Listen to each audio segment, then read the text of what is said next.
Where the narcissist gets supply, it's not where you think. Think about that for a minute. So, you now know what supply is. You're learning what supply is. Supply is one of the main terms that is being looked up right now all over the interwebs and all over Grok. And you should be grokking things. You should be researching things. You should be focusing on what you can do to improve your life and cutting the ties from the narcissist, just like I'm doing. As you're doing that, you will realize that supply isn't what you thought it was. Remember, in the old days, you thought supply was Kleenex or was paper towels or gas you put in your car. Well, not so fast. Supply is anything that matters to the narcissist. It's relevancy, it's communication, it's money, time, it's being hung up on, it's being walked 30 feet in front of, it's being taken for granted. It's the wedding that you participated in. It's the wedding that was destroyed. It was all of the hopes, dreams, aspirations, the goals, the promise of the future that never arrived. You see, the narcissist knew what they were doing. They worked on you from the inside out. They kept you trapped and tricked and manipulated in that narcissistic fog, the trauma bond, and yes, the devaluation stage, as long as you would tolerate their poor behavior until something pivotal happened. And one of those pivotal things that happened with you, I can assure you, it was one of these things. 1, you got a health concern. 2, they got a health concern. 3, they inherited money. 4, you inherited money. 5, the kids graduated high school or college. Or 6, the narcissist inserted a new source of supply to take your place. There are many other reasons or explanations as to why that relationship ended the way it ended or how the narcissist did what they did, but those are main things. Remember, everything is puppies and rainbows, unicorns and butterflies, and snickerdoodles and Twinkies in the beginning of these relationships. That's when you're being lathered up. That's when the love bomb's taking place. Once the narcissist knows they have their grubby little paws sunken into or their dirty fangs sunken into, enter devaluation stage. The rest is history. Now you are about to go down a long road of abuse, toxicity, manipulation, and you're about to end up at a place called Destructionsville. Way back when in the 60s, there was a TV show out that was one of my favorites. Truth be told, it still is one of my favorites because it is timeless, it is apropos, which is appropriate, and you can learn way more from a 25-minute video from this creator's content than you can watching some other nonsense. This person, his name is Rod Serling. He created the Twilight Zone. That series, I believe, was 6 or 7 years, maybe 5 years. I used to own the books. I watched every single one of them, and I watched them over and over again. I'm revisiting those. You may say, well, why are you watching the Twilight Zone, Andrew? What's with that? Well, this is bizarro world. Rod Serling was way ahead of his time 60 plus years ago. He saw things that most people couldn't see. Now you're seeing them. I see them crystal clearly. So what I'm doing is I'm digging into, I'm going down different rabbit holes of education and exploration. And yeah, the Twilight Zone is one of them. You should check it out if you can. The original series, by the way, the black and white series. Notice what I shared there. Black and white. The narcissist sees in black and white. They don't see in different shades. They see good or bad, evil or good, or negative or positive. And think about this. Way back in the 60s, was there color TV? Of course there was. Why do you think Rod Serling used the black and white format? Ding, ding, ding. You're getting it. Now that's just one avenue of education I'm going down, and truth be told, it's a refresher for me because I used to watch those shows when I was a kid. But what the narcissist was doing when they were with you is they were continuing to string you along. And they were continuing to have you fight for them and work for them and do things for them and put out the fires they were starting intentionally. You were experiencing what I call death by 1,000 paper cuts, because every time you would be near the narcissist, or every time you would be in their energy field, or they would call you, text you, communicate with you, if you would wake up and they would be sitting next to you, 9 times out of 10, they'd be long gone, you were experiencing abuse. Now this, I don't take lightly. This is why this is the relationship you need to heal from.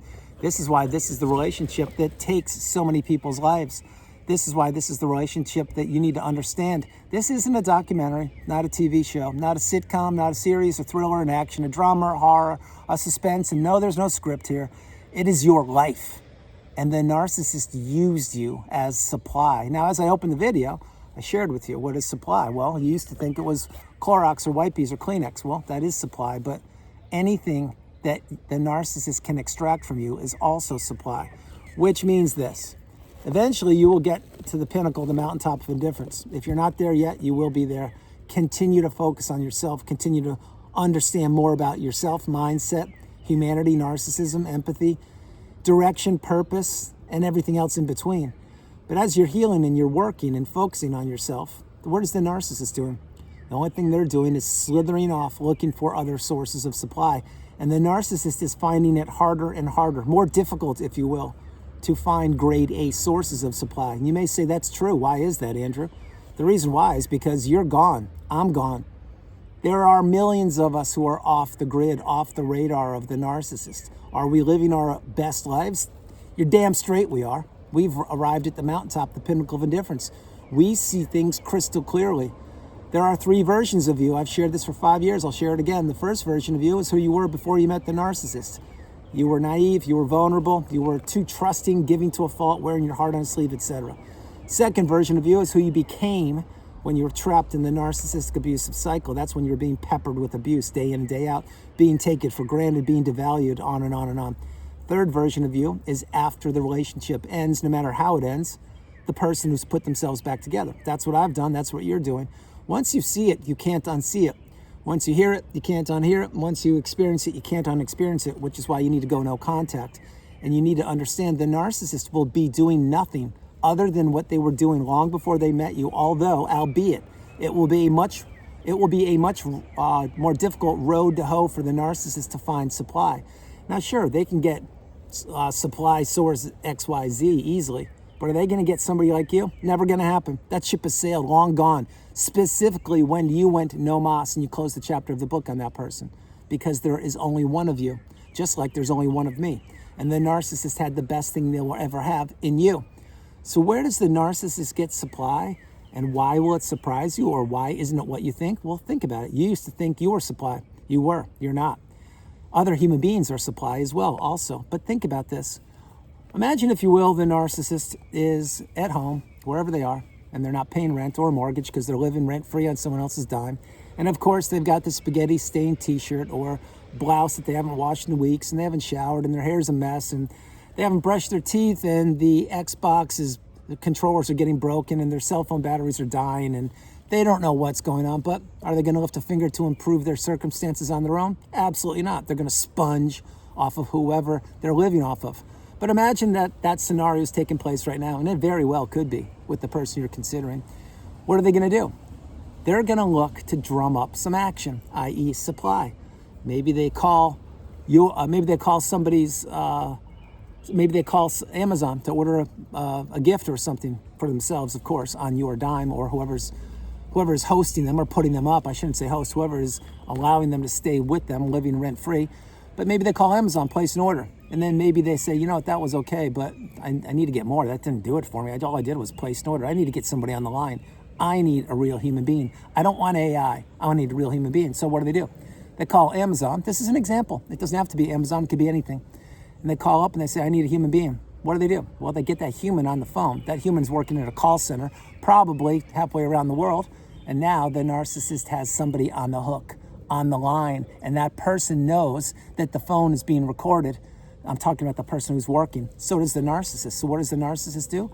Here we go. They begin to push the buttons. They begin to raise their voice and claim that they ordered something else, or that was the wrong size, the wrong color, or why they didn't get the 2% discount, or whatever it was. You see, the narcissist is now feeding off of that unsuspecting person in the call center. That's one example how the narcissist could get supply. And I could drill into that for hours and hours. I'll give you another one. Narcissist is coming home after cheating on you with the new supply. They're in your car. They're driving from 2 hours away, and they're going back to your house. Of course, you're putting everything up, you're paying all the expenses, and you're keeping your full-time job, etc. Well, the new supply that they were cheating on you with, they didn't give them what they wanted. Basically, let's say for this example, the new supply just discarded the narcissist. Well, it didn't go the way the narcissist wanted. Now, did it? No, it didn't. So what's the narcissist doing? Well, they just got kicked to the curb because somebody woke up and wised up, and they're driving back home in your car, on your dime, etc. And what do? Maybe they give people in traffic the bird. Maybe they cut people off. Maybe they stop in the middle of the traffic and have a meltdown. I can't tell you, but what will they do? They will disrupt the trajectory of the movement of cars on the freeway because they can. These are two examples. So now, would you think that the narcissist will get supply that way? Of course you wouldn't. Why? Because you wouldn't, because you don't need supply. Here's another example, classic, and you probably have participated with this unbeknownst to you with the narcissist. And if you did this, it's all good. I'm just trying to share with you what these people do. It doesn't mean that you're the narcissist. I'm not saying you are. The narcissist goes on a shopping spree, of course, on your dime. They go to a brick and mortar store. They buy a couple $1,000s worth of clothing for themselves or gear, whatever it is. And you, of course, don't know anything about it. So when you get the credit card bill, you're shocked because you don't even have money to pay for the food or the water or electricity or rent. So you have a meltdown, you tell them what's going on, and you may say, whoa, why do you say a meltdown? Well, think about it. You've been in the cycle for years, and this is just one more cog in the wheel when they financially abused you. These are illustrations, examples that probably happened to you. And then what you do, you put your foot down and tell them, hey, I can't believe you're doing this. How about getting the job? How about contributing? How about doing what you said you would do instead of sponging off me? Go return those things. I can't pay for those. Return them. What does the narcissist do? Well, of course, probably they won't return them, but you yourself just gave them supply because you were emotional. I hope you're following these examples. But let's say the narcissist said, yeah, you know what? I think I will return those things. What will they do? They will go back to the brick and mortar store, return things, throw you under the bus saying that you didn't want them to have them, create a scene in the brick and mortar stores, get the manager or even higher up and claim that they're the wrong size or they have to be returned. And here we go, the clown show, the circus of abuse, the confusion, the disruption of people's energy. It's starting all over again. But now you're not there because you're at work trying to pay for what the narcissist has just stolen from you via credit card, and now they're returning at the store. But see what happens? One person, that's all it took. One person, the person you're considering, financially abused you, disrupted your energy, had to return the gear, flip people off on the freeway, stayed downstairs in the basement playing Xbox till their thumbs were broken or swollen, and now they had to return gear back to the store. They're complaining. See, it will never be enough for the narcissist. You could never do enough for the narcissist. The new supply can't. Nobody can. The narcissist is a petulant child. They need to have their diapers changed. They need to have somebody put a roof over their head, feed them, clothe them, straighten them out, steer them, direct them, tell them when they're doing right, tell them when they're doing wrong. And the whole time the person is doing that, and this is what I did and it's what you did, you're getting abused for doing it. Which means what? It means that no good deed goes unpunished when you're with these freaks. It means that no good deed goes unpunished when they're in your energy field. It means you have to cut them off as soon as you possibly can. Cut those ties, the 4 ties that I coined years ago, the financial, emotional, physical, spiritual tie. Where the narcissist gets supply, it isn't where you think. It wasn't just with you or with your friends or with the old sources of supply or the new supply. No, they get supplied from the minute they wake up when they check one of their 3 smartphones. They get supplied when they hang up on people. They get supply when they feel that they've gotten the best of a deal. They get supply when they feel that they've won the competition. They get supply when they don't attend people's weddings. They get supply when they don't pay for their own kids' weddings. They get supply when they're not paying their electricity bill. They get supply from dragging out the divorce, the custody. They get supply from not accepting bids on the house that you're trying to sell, even though let's say that your house that you're trying to sell because you're divorcing the narcissist, say the market of the value of the house is $500,000 and you have a great sweetheart deal, someone's offering you $550, 10% more, and the narcissist needs the money, but they still say no. Why would they say no? Because they don't want to make your life easy. You need to understand this. These people will never change. They're ticking time bombs, they're sinking ships, and they know what they're doing. So everyone, that's the video. I hope you liked it. I loved doing it from the beautiful Carolinas. This is Andrew. Namaste. Have a great afternoon, evening, or morning, no matter where you are on the planet. You are not alone. I love you all. I gave you 4 or 5 examples of where the narcissist gets supply, and it isn't where you thought, and it isn't where you think. I could create a whole series or playlist on this, and I'm going to continue to dig in deeper and go down different rabbit holes of education and exploration to pay it forward, to save you the time so you can tune in and continue to keep your cup full and get the wisdom from my research. Having said that, before I close the video, I'll share a couple things. One, if you get a chance, check out the old Rod Serling Twilight Zone shows. They will blow your mind, and they were so appropriate, and they were 60, 70 years ahead of their time. They are timeless, just like the videos I create. I lived through the narcissistic abusive cycle, so did you. Apparently, Rod Serling did too.